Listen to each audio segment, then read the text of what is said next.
Well, I just wanted to do a channel update. In the last few months, we actually rewired both the Fairlane and the Torino. So I'm going to do a video soon about, just some tips or tricks, not necessarily tricks, but just some tips of some of the problems that we ran into, and on if you're wiring these with like universal wiring kits. Right now I'm filming on a GoPro I just got.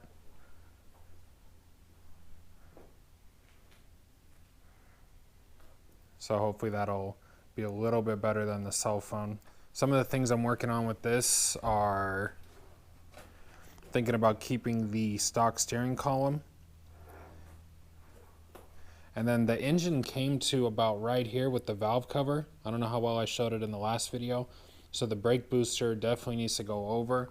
And I'm thinking about doing one of those hydro boost setups that comes on a Mustang that runs off of the power steering. So I can get it to go over, but not too far, because I don't want to have to shove the brake pedal like way over here. So, and then today I'm about to come out here and just start checking fitments. Like right here, I noticed it was hitting down there on the frame with the body. So I'm gonna go through this and start marking all the little spots that are touching, and then I can start clearance everything and start cleaning it up really good with a grinder and getting it ready to start mounting.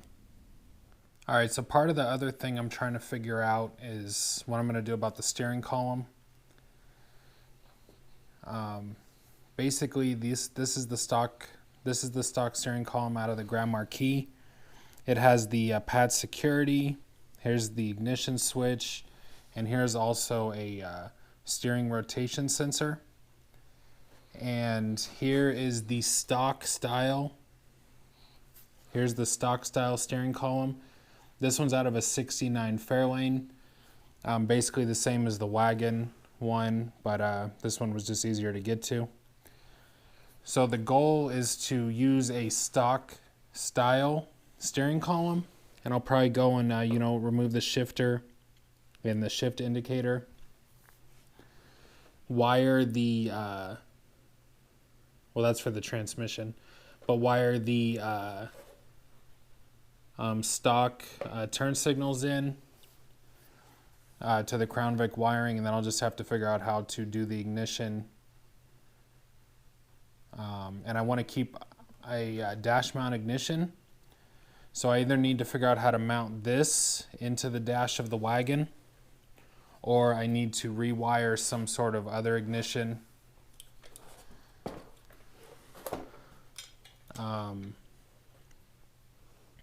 Here is the PATS module, or basically the PATS, somewhere between the PCM and power distribution. You have the PATS module, and then it goes to the transponder, which this is the actual part that communicates with the key. And so here's the transponder, and then it comes up to a ring that goes around the ignition. I've been experimenting with how to use a regular key and how close the transponder needs to be, and it needs to be pretty close. I think some people are saying they were almost zip tying them straight to this, so I could experiment with maybe having a key dangling if this transponder is really close, and then use a original style ignition. The downside to this is there is like 15 wires that connect to this ignition switch, and like say one of them is like even a ground that has to do with the brake light warning light that goes to the cluster, and things like that would be hard to mimic with a standard style ignition switch. So theoretically I could hook up, do most of the basic wiring to the switch, and then have some relays going to do the other functions. But I'm going to have to play with that. The other option is possibly cut out, because if I'm not going to use the steering column anymore, I could cut this and then basically just keep where the lock tumbler goes and the rod that controls the ignition switch, and then mount that sideways in the dashboard, and then I can get a dash mount ignition switch. Now with, so that's, I'm still thinking about what I'm going to do with that. I'm just kind of brainstorming ahead of time. Now here's the steering wheel rotation sensor. And basically what this does is it lets the power steering pump know when this wheel is, I think what it does is it factors speed and it factors steering wheel angle overall, and then it tells the power steering pump what to do. So say in a low speed scenario where the wheel's cranked a lot, it's going to feed heavier pressure to the pump, and then high speed with a straight wheel, it's going to feed less pressure, and so it'll help you keep the wheel straighter. There is apparently a fail-safe, or I wouldn't say a fail-safe, but when this isn't working correctly, it automatically feeds higher pressure to the pump constantly, which I guess could damage it, which I've heard from some people. So it would be a good idea to keep this functioning right. So then the problem is, where would I put it on this original style shaft? So like this part out here is what sticks outside of the firewall. So it would probably have to mount outside the firewall. I'd have to connect it here or in the whatever type of coupler I make to attach to this to the steering gearbox. It might have to go on that. And then I'd put some sort of shroud around it to help protect the electronics. But that's the only thing I could think, unless there's some like miracle way to get in here, or maybe even put it in here or something. I'm not really sure. But I'm just experimenting with those ideas right now because I'd really like to keep the stock style steering column, so when you look in there, it just looks even more original, even though it's going to have like an aftermarket steering wheel. It's just a huge difference. Also, I've been doing a lot of thinking about whether I want to pull out the fender or do a different wheel.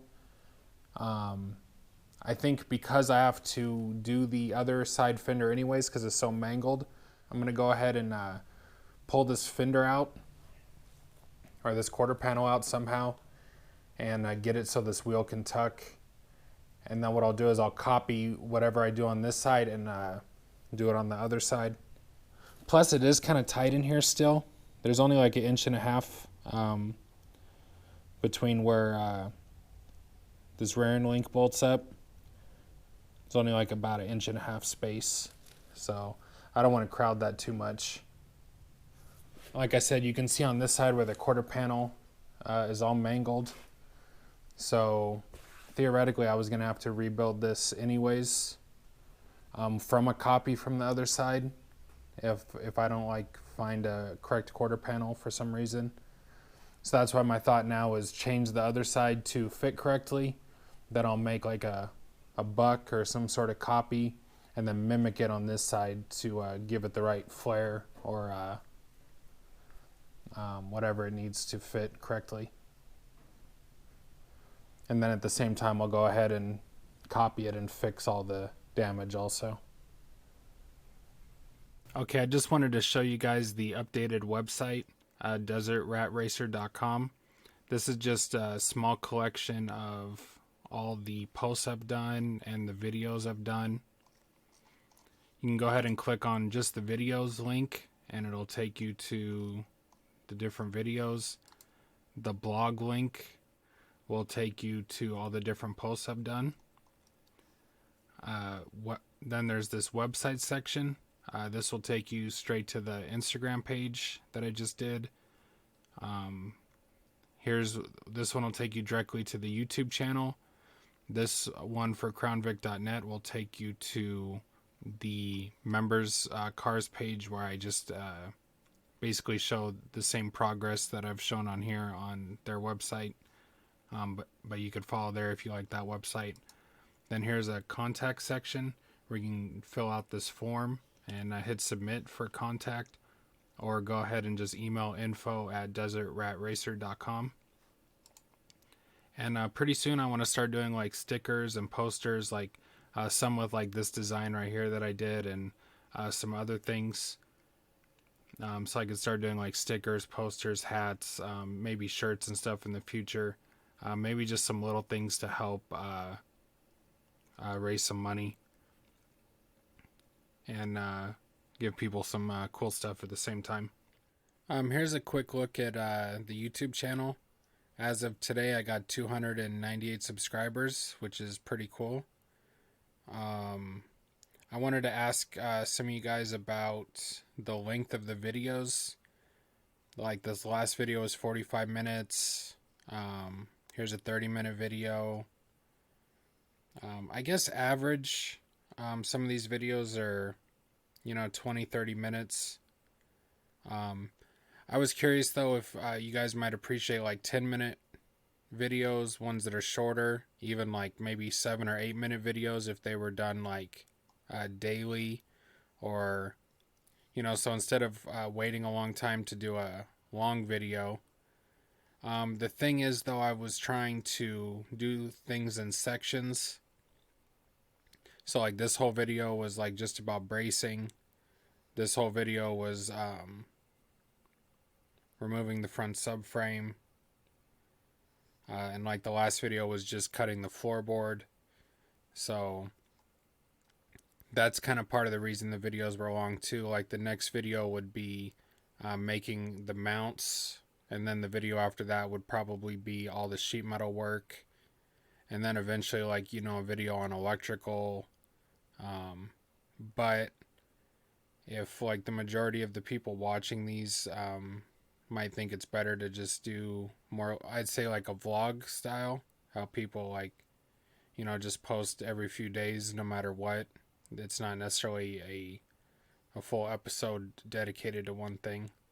So yeah, maybe let me know what you guys think. That could probably help me make things better. All right, I'll talk to you guys later. Bye.